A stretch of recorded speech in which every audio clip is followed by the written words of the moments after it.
So here we are, episode 13 of the Power of Sport podcast. I'm with Paul Sinton-Hewitt, who founded Parkrun back in 2004 with 13 runners in Bushy Park. Funnily enough, that's my local park run as well, Bushy Park in Teddington.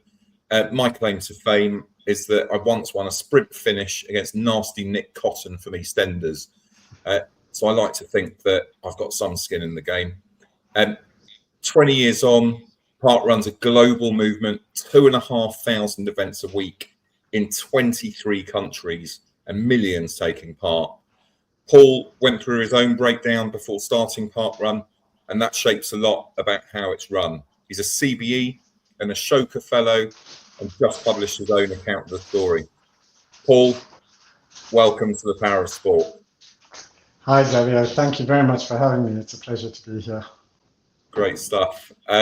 Paul, take us back to Bushy Park in 2004. So it started as a low-key time trial for local club runners, I believe. At what point did you realise that the potential was way bigger? Well, going back to 2004, I had fairly recently injured myself, so I couldn't go running with my mates. I think I'd been made redundant fairly early, a little bit earlier, and I was just struggling with life, and I realized I wasn't going to be able to run with my club for some time. So I thought, what could I do that would mean I would see my friends every Saturday? And so this first run, I didn't advertise. I just imagined, I talked to my club, I talked to a club down the road, and I told them that I would put this event on every Saturday morning at 9 o'clock in Bushy Park. I didn't need any volunteers. I do it all myself. And the idea was that people would come and they'd run the same course week after week. I wouldn't need to marshal it. I wouldn't need to put flags out or anything like that. But over time, people would get to know it, and then they would understand that this is just them running in the park against themselves and hopefully building some level of improvement into the run. On that first day, 13 people arrived. I think I knew 8 of them. The other 5 were guests of the 8. One of them has only ever done 2 park runs. And I explained the course. I said, keep the trees on your left, go all the way around, come back to the finish. When you get to the finish, I'll hand you this token that I've manufactured from washers. And just go to my car, write your name down, put the token number next to your name, drop the token in the box, and then we'll all go for coffee, and I'll do the results, and I'll do my best to get them published in the local newspaper. So expectations were very low. I imagine I was pretty nervous on the day. It doesn't matter what level you do these things, you want to get them right. Even though there was room for us to make mistakes, it was low-key. Nobody had any expectations. Nobody paid anything. Nobody had any expectations of paying anything. And so it was very chilled and relaxed and lovely. On that day, the first 2 finishers came across the line at the same time. And then our last finisher was about 25 minutes or something like that. So it didn't take very long. And 6-7 of us went off down to the local Nero's coffee house, and that was in Teddington. We sat upstairs, did the results, and I then worked on sending them to the local newspaper, who just ignored the results. I mean, I did it every single week. So I realized actually I would need to publish the results myself. So that spreadsheet became a second spreadsheet on day 2, and so on and so forth. And eventually I built a database, but I focused on trying to make sure that everybody knew what had happened. So I would send a newsletter out every single Friday in anticipation of people coming on Saturday, reminding them that it was always free and everyone was invited, and it wasn't a race. It was just something you could do for yourself, and you could come down with your dogs or your buggy or whatever. So those traditions have been there right from the word go. Eventually, we got quite a large number of people coming for coffee, and sometimes we'd be in Nero's from about 10:30 to at least 1 or 2 in the afternoon. I would always have to rush home because I would have to actually publish the results. And as soon as we started having more than one event, I had to receive those results from those teams and go through the process of manually inserting them into the database. Over time, I built all the procedures to allow it to be more automatic, as it is today. Just over 2,500 events, publishing their results on a Saturday morning, Sunday morning, and almost instantaneously they're available to the public. And it's just, it's remarkable how we've gone from where we were to where we are today. I love that. I love that side of the story. That's brilliant. And did you have any indication? I mean, week one, I'm sure you didn't, but did you have any indication that in 20 years, like that you'd have an increasing amount of impact on community and mental health? Did it kind of, were you just rolling with it every week, or did you have a bit of a vision? So I knew it was good fairly early on. And when one of my friends invited me to start a second park run in Wimbledon, that caused a little bit of discomfort, because I was going to Bushy every single week. I was in charge. I would marshal my friends to do this, that, and the rest. So we didn't have any formal volunteering at that time. But when I started Wimbledon, I had to put rosters in place. Somebody needed to look after Bushy, and then I started building rosters for Wimbledon. And so the concept of having a team with a role permeated in around 2007. And in fact, that's when we started to record volunteers for the first time. I think within weeks of starting Wimbledon, two things happened. A friend of mine who lived in Bansett Woods approached me and said, look, I've been to both Bushy and Wimbledon. I love the concept. I think I want to do this where I live. And so I knew that happened. A couple of weeks later, another friend did the same, Richmond Park. And it didn't take very long for, I think, one of the publications, Runner's World, to cotton on to what we were doing and understand that it was potentially quite wonderful. And they published something in Runner's World. And then a friend from up north, from Leeds, approached me and said, look, I also want one of these where I live. I think I was able to convince people at the time that they didn't need to do it on their own. They could just be part of the family. I would share with them all of the technology that they needed, and then we would bring all the results into one database, which meant that no matter where you ran, you would always be included in the family. And so I would say that it wasn't much later than the end of 2007 when I then had 7 events across the world. In fact, there was one in Denmark and one in Zimbabwe at the time, that I realized this was something that had legs. Obviously, it was a hobby, and I didn't have a lot of money to spend on it. I was already spending probably half my income making it happen. And so I was realistic about growth, and, you know, in a way realistic. When people said to me, what do you want for parkrun? I said, let there be a parkrun in any town or village in the world that wants one.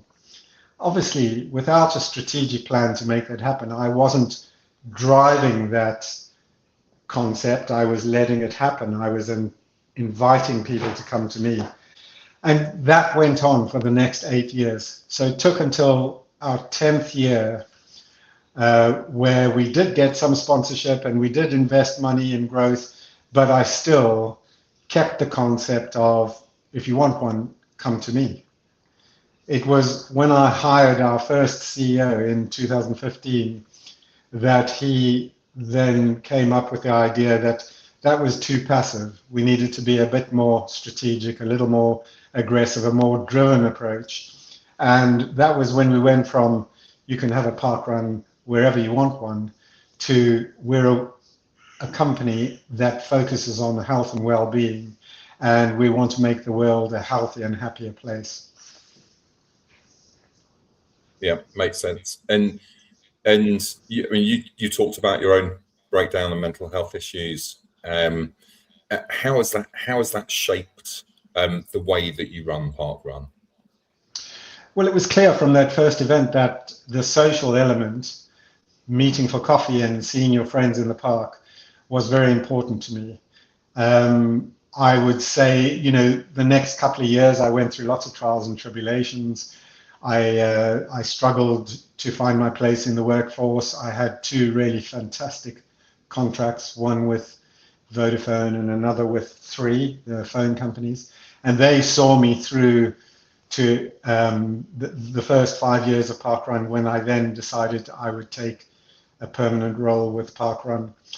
So, and on top of that, I had personal relationships. I had children. I had Jo, who became my wife later on. And so all of those things in the mix, parkrun every single Saturday helped me personally to smooth the ups and the downs. It gave me purpose. It allowed me to build friendships. It, I would say, was crucial to allowing me to build parkrun, but it also kept me grounded in terms of the things that I wanted for parkrun. So trying to keep it as non-commercial as possible, making sure that it stayed free forever, every week, and anybody can participate. So those basic foundation pillars, they are the pillars of parkrun. And of course, as we started to grow, we started to attract attention from the governing bodies, from other commercial organizations, and guiding their involvement with us so that we could always be free forever for everyone has been central to my mental health and central to the mental health of a lot of people.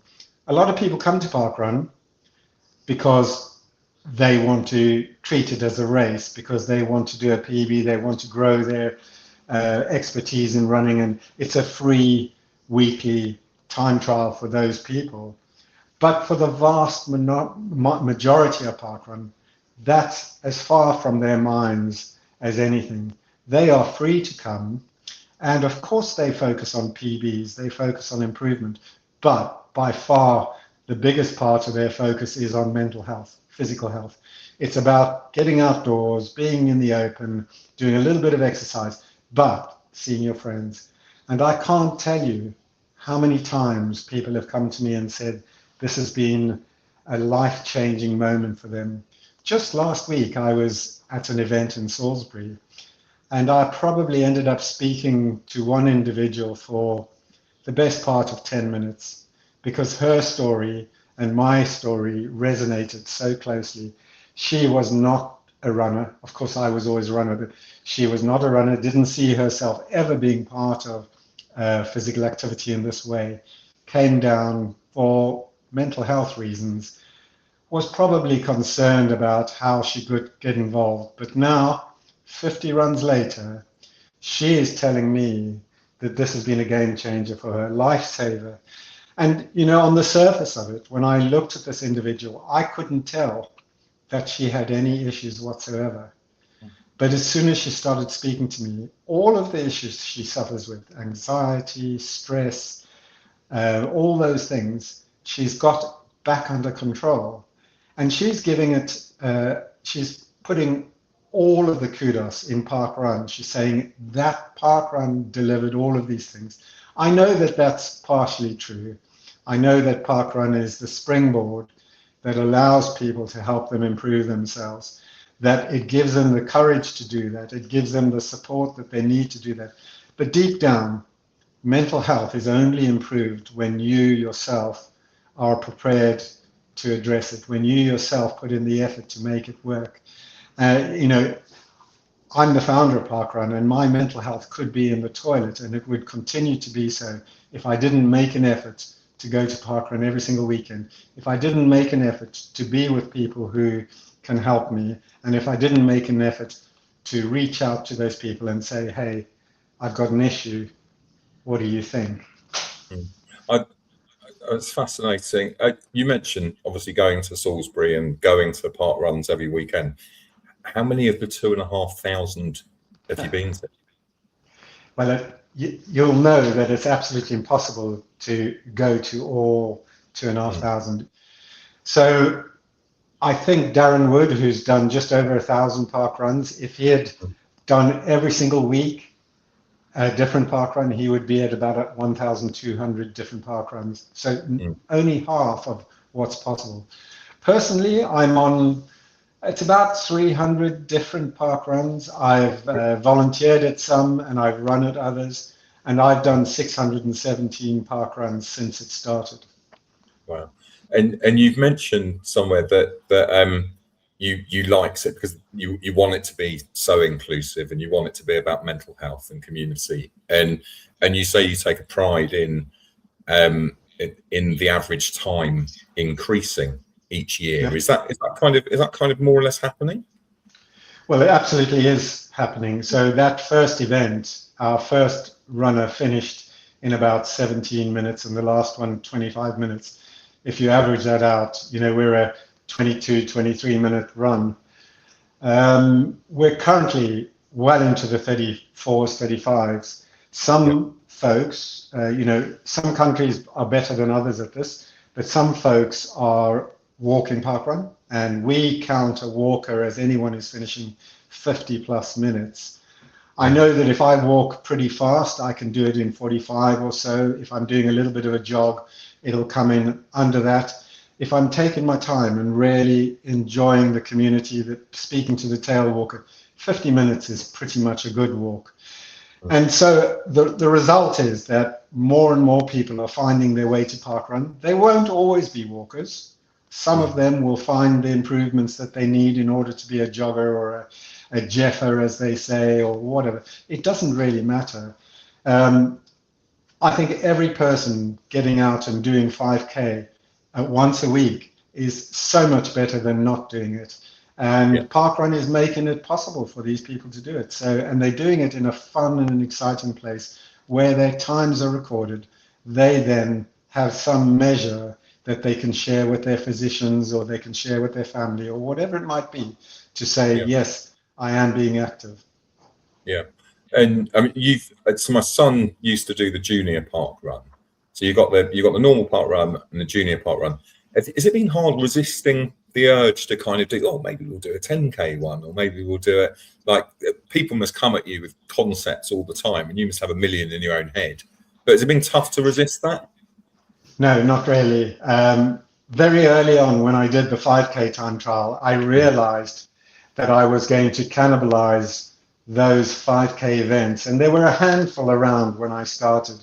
5K is very popular now. It's a very popular distance. But when I started in 2004, there were probably no more than 20 or 30 paid 5K events around the country. But people were paying 15, 20, 30 quid to go and do those events. And I knew that that would cause ructions amongst the event community. But I was very public about the fact that I didn't apologize for that, that I felt it was a bit cheeky to charge for someone to do a 5K event, and that if I displaced that community, I think I would have been doing something right. So I also, at the same time, promised that I would never do a 10K, because I think that that would be counterproductive to helping everybody in the world have a chance to become a runner. I love the events community. I love the fact that clubs do it. I love the fact that you want to go and do a proper race, pay for it, make sure that they manage the race well. You get a time, that time is validated against the sort of standards that we at Parkrun just don't have and will never have. And that you can hold your head high knowing that that 10K time is a valid 10K time. The Parkrun 5K times are great. They're wonderful, but they're all inconsistent. You can't really compare one with another. And there is no such thing as a 5K Parkrun world record. It just doesn't exist. No. The inclusivity thing's really interesting, isn't it? I went to watch the London Marathon this year for the first time with my wife and some friends, and we had a friend who was running as a womble in a great big furry womble suit, right? And the poor bloke, it's hot enough when he's standing still, but it meant that I stayed there till kind of 7 o'clock at night, 7:15, and I saw the people coming in at the end, and that was more powerful for me than seeing than seeing the better runners going through earlier in their kind of 3.5 or 4 hours. It was just great to see people still on the course and battling through late into the evening, basically. Have you kind of seen with the journey, with it growing like this? And I remember when Bushy Park used to get when it was a big thing, when it got 1,000 people on the festive run, and now it's kind of getting that every week, and things are growing. And there's, you know, as things grow, have you had difficult moments? Have you had to face have you had to face any issues on this journey and how have you faced them? Well, in general, we have overcome pretty much every obstacle that we've been to. We take pride in the fact that we're not trying to exploit anyone, that we are offering health and well-being across the country, which is in conjunction with a local council and in conjunction with a local landowner. And so together, whenever we are presented with a particular issue, the problem isn't to stop or to reduce, or it's to understand what that issue is and how we can mitigate it. And more often than not, we are able to come to a solution with that community. Recently, when Bushy Park had their 1,000th event, for whatever reason, the world decided that they were going to come and visit Bushy Park. Now, Bushy Park can easily manage 1,500, sometimes up to 3,000 people. They do it week in, week out. But on this particular day, 6,000 people arrived. And so, you know, in conjunction with the Royal Parks, which obviously is far too big for any event, and in conjunction with them, conjunction with the team, the event was declared a fun event. So everybody understood that it wasn't the normal thing, that you weren't going to get the kind of time that you would normally get at a park run. And so it became a festive thing.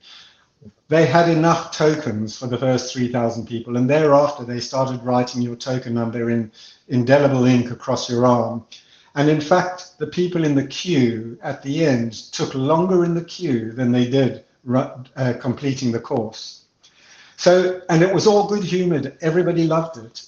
But nobody will look at that as a normal event. They will look at it as a one-off festivity of some enormity, you know, that they were a part of. I met someone again at Salisbury last weekend who was there. I didn't go on that day because I just knew it was going to be something extraordinary.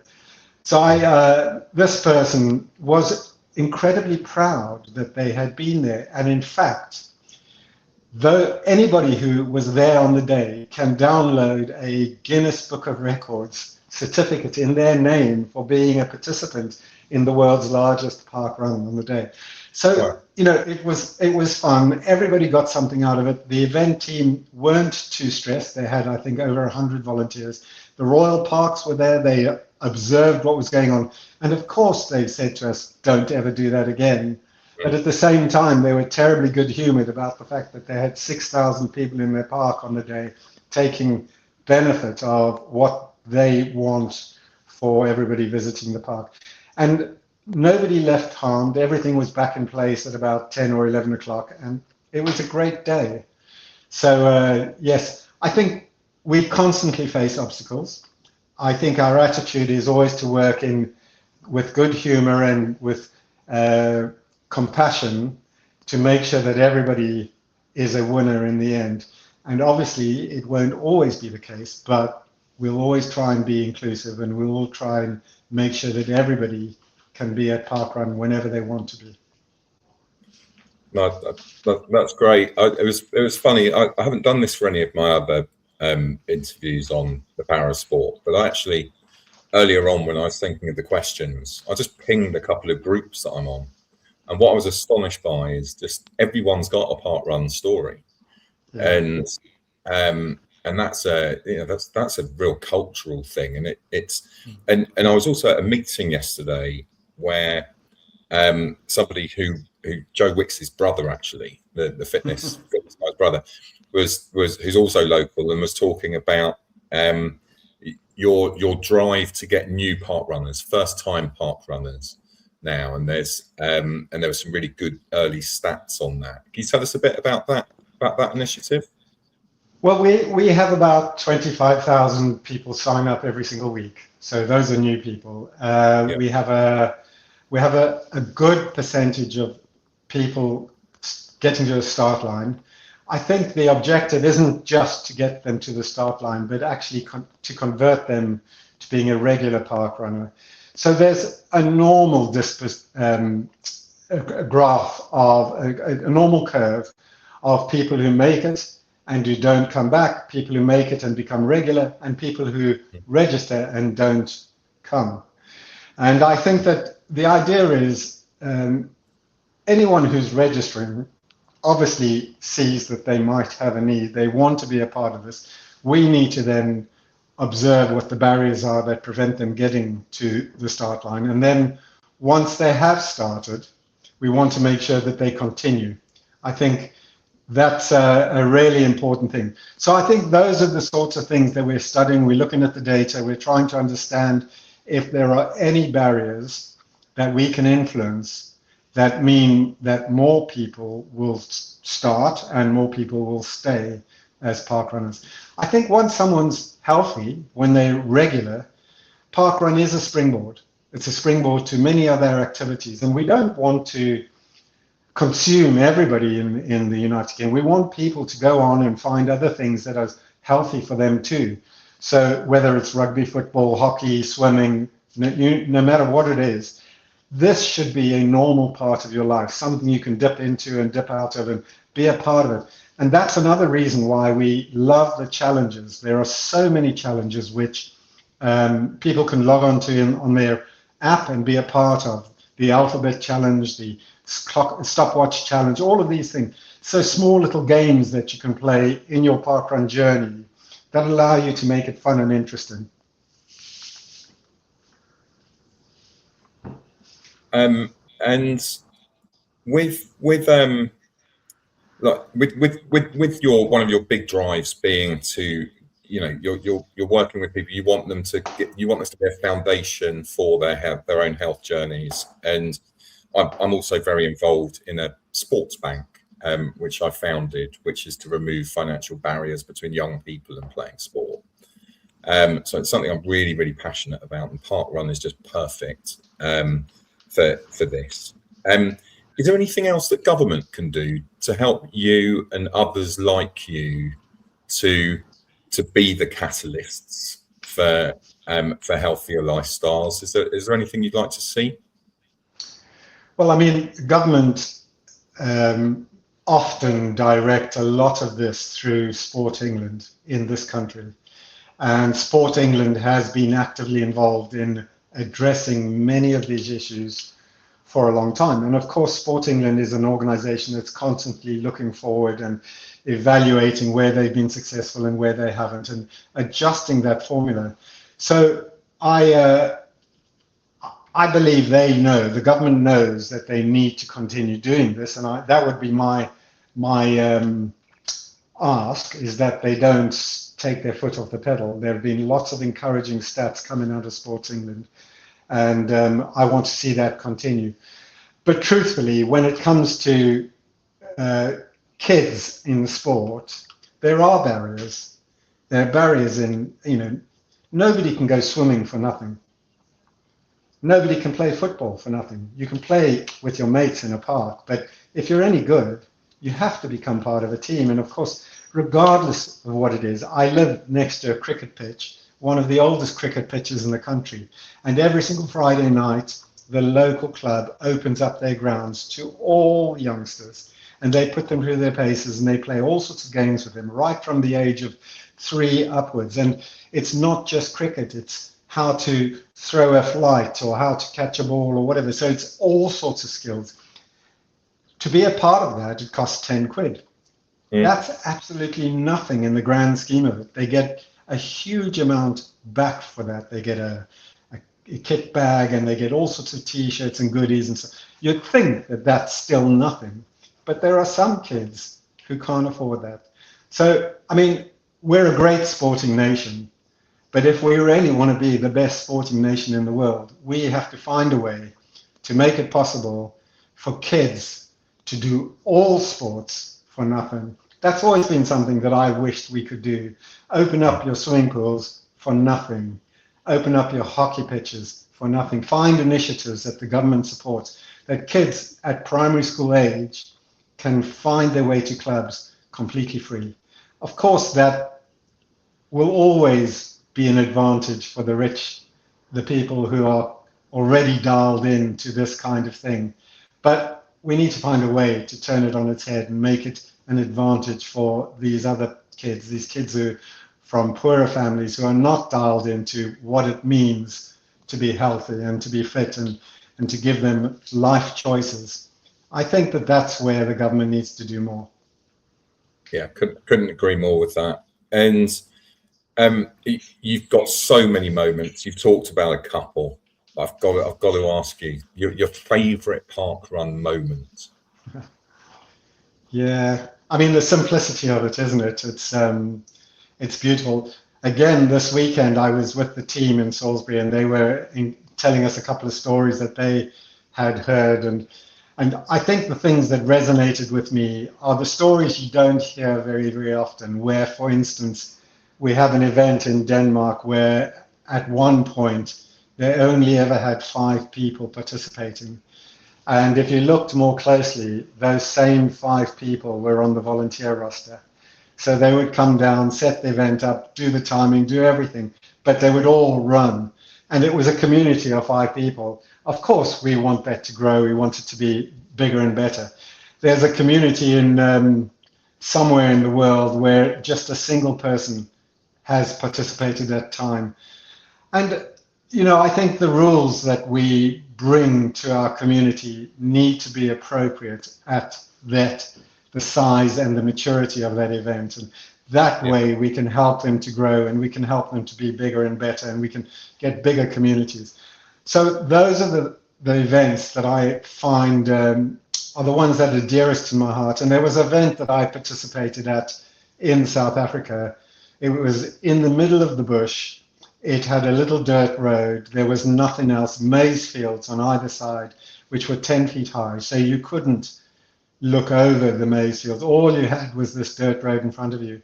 And there weren't more than 20 of us at the start. And the fastest runner ran with a cone under his arm, dropped the cone at 2.5 kilometers, turned around and ran back. And the last person picked the cone up and brought it back. Now, if you followed the rules as we got them today, you couldn't have that. We wouldn't allow that. But those rules are appropriate for that event. And, you know, I encourage anybody in sport to find a way to make it possible for these communities to start to grow and to mature as they grow. Records are irrelevant. They're totally irrelevant. What is important is what you achieve and what's in your heart and how you grow as an individual. And that's what I want for parkrun. Brilliant. Looking forward, 10 years time, what does parkrun look like?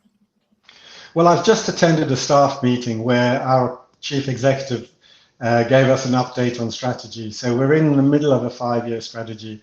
And in her strategy, she's suggesting that we will be 1 million park runners a week in 2030, and we will be 30 countries in 2030. So I think that's good. I'm not overly ambitious. I don't think we need to break any records in this. I think that if we grow in a healthy way and we continue to bring this health initiative to the world, do it in a way that's financially sustainable. There are more than 6 countries out there waiting for parkrun. So let's find a way to help them so that they can grow. And I don't see it as an impossible target where we're currently, I think, close to 500,000 weekly parkrunners. Getting to 1 million every single week is not a huge jump compared to where we've been. So I'm happy about that. I think in 10 years' time, you can double those numbers. So it'll be extraordinary. And give me your sense of you must look around and see what other people are doing to get people active and help their own mental health through sport. Give us an organisation that you look at and you really like their work. Well, Good Gym comes to mind immediately. Good Gym is it was a London-based organisation which is now spread across the country, and they decided that doing exercise for your own personal gain is great, but doing it while you help somebody else is even better. Of course, that brings with it all sorts of administrative nightmares, health and safety, safeguarding, and all sorts of things. But they have been pursuing this route now for well over 10 years. They're now a mature organization. They're taking it across the world, and I think that they are a standout organization who are doing things not just for your own benefit, but for the benefit of community at large. Clearly, they can't scale quite like parkrun can. It's far too complex, but they're an organization that the world should get behind, and where the government should get behind, and they should make it far easier for those events to grow and blossom, because a lot of good work is being done there. So they're a champion organization, which I absolutely love. Yeah, agreed. And Paul, in one sentence, if you can, tell us for you, what is the power of sport? Well, it means a lot to a lot of people. I mean, we all love our champions. We've just seen our football team overcome Mexico.